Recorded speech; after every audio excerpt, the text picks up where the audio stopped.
Okay.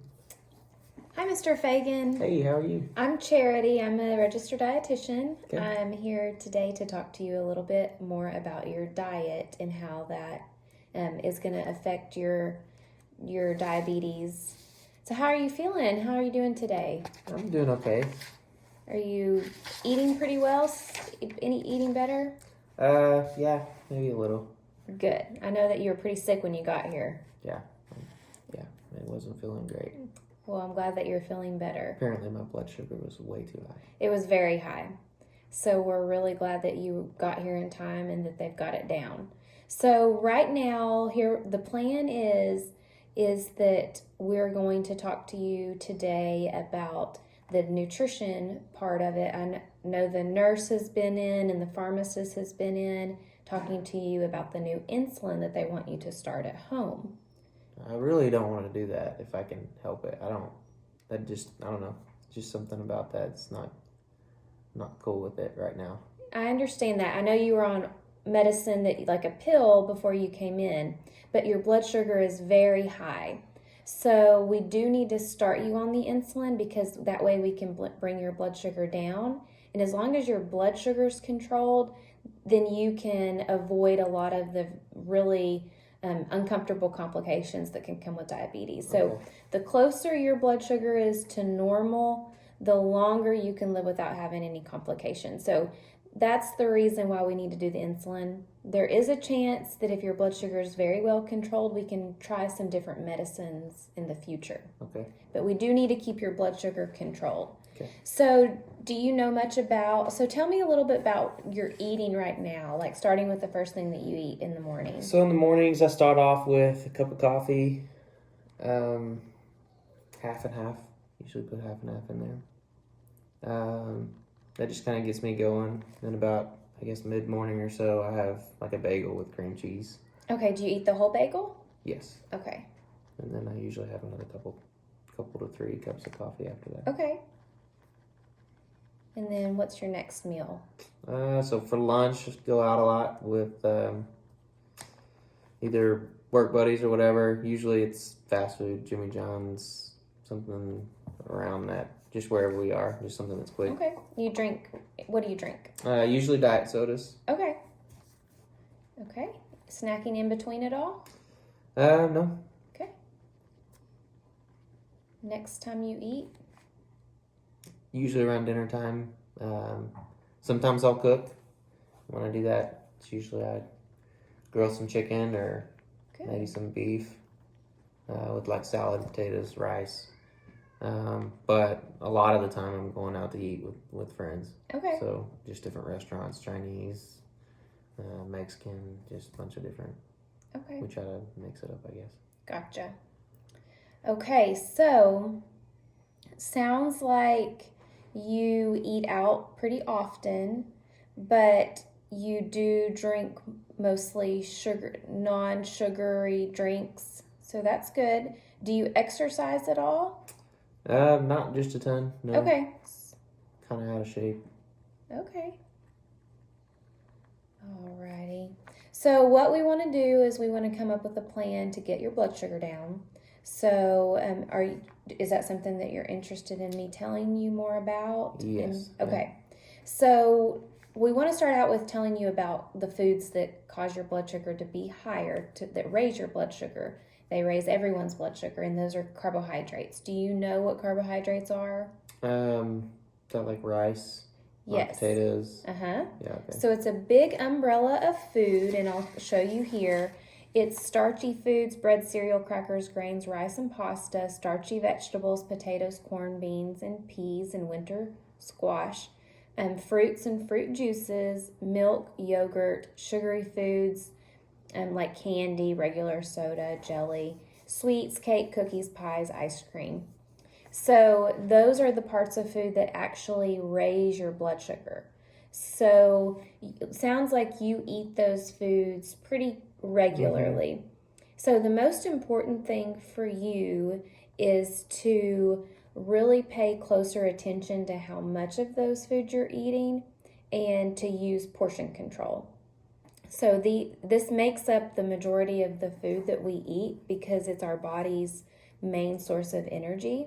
So protein is a part of the food that we eat, like the meats, the eggs, the cheese, and those don't actually raise your blood sugar. And then fats, those are like butter, oil, fatty foods, like the fat that's on the meat, things like that. And those don't affect your blood sugar either. There's healthy sources of fat like avocados, nuts and seeds, olive oil, olives. So those don't affect your blood sugar, but they are higher in calories, so they can affect your weight. So we do want to be careful with our choices of fats. And especially when you're diabetic, you are at greater risk for heart disease. So you do want to be aware of the other parts of food, but your take home is that the carbohydrates are what cause your blood sugar to be high. Okay. So, and what we're going to need to know for you is to keeping track of how much insulin you're going to give yourself based on how many carbohydrates you eat. Okay. So we call it carb counting. Okay. Okay. So even if in the future you are able to come off of some of the insulin, then you would still need to be aware of these foods. So for you, it's going to be more about portions. And I'm seeing some good things with what you told me you eat, but then I'm seeing some areas of improvement. And one big area that we can improve on, most people can, it's eating more non-starchy vegetables. So the non-starchy vegetables are lower in carb, they're low in calorie, and they're filling. And so, if you could add those in, then it can kind of push out some of the carbs that you're eating. For instance, like if you went and got a sandwich, maybe you could get half the size but add a side salad or some other type of non-starchy vegetable. Okay. So with carb counting, so any questions about carbs? No. No input? If you have any questions, just stop me. So one way to know how many carbs that you're eating is to look at a food label.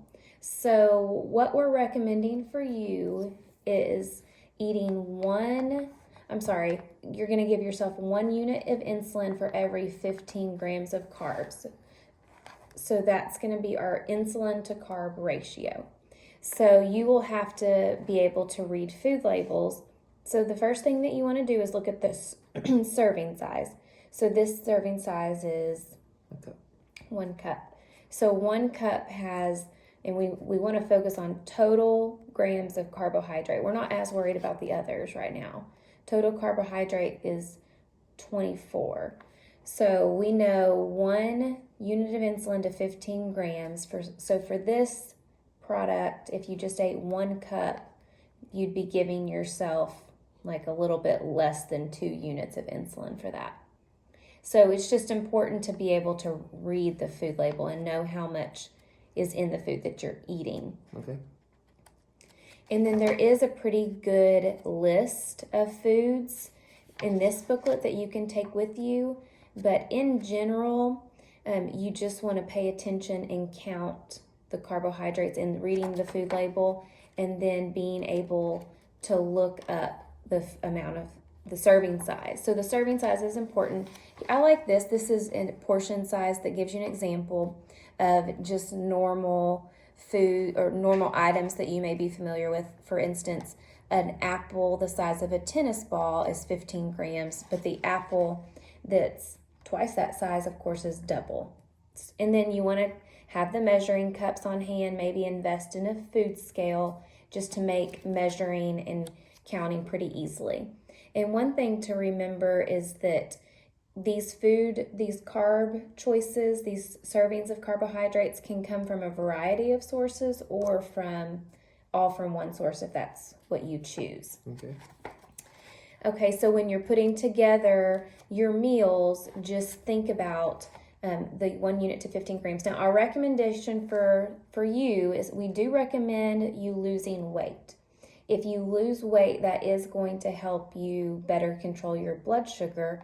And so you can do that by the portion control. So cutting back on some of your calories, which I would say some of these calories may be coming from the eating out, because it's very hard to know how they're cooking your food, and then it's harder to control portions.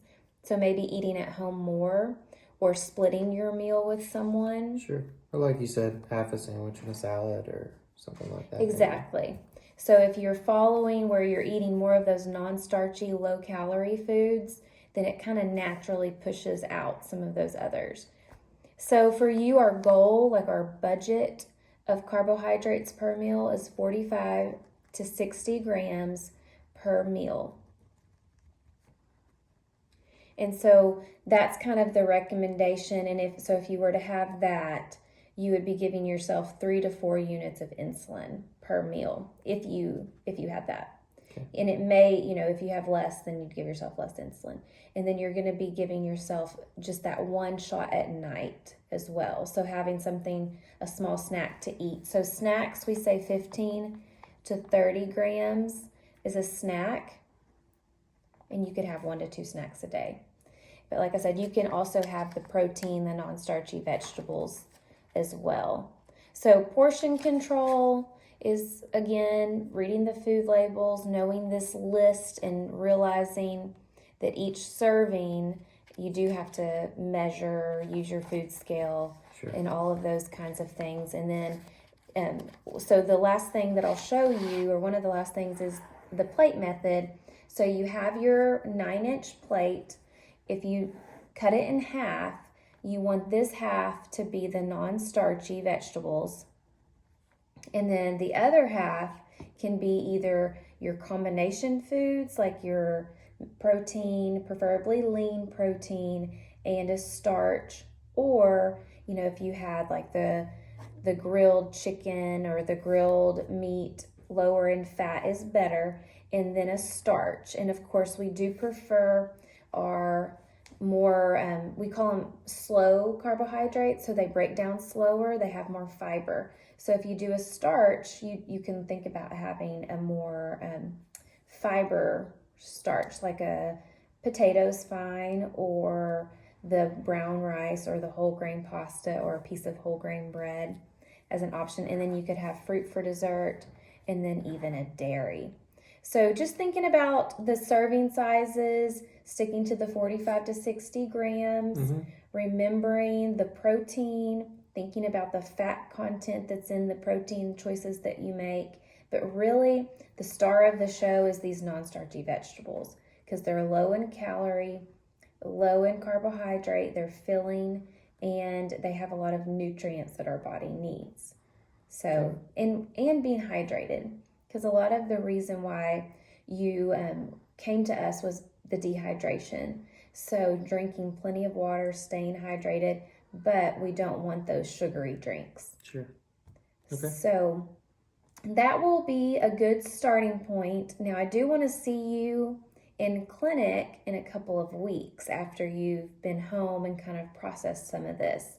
And it is going to be an ongoing communication between you and us.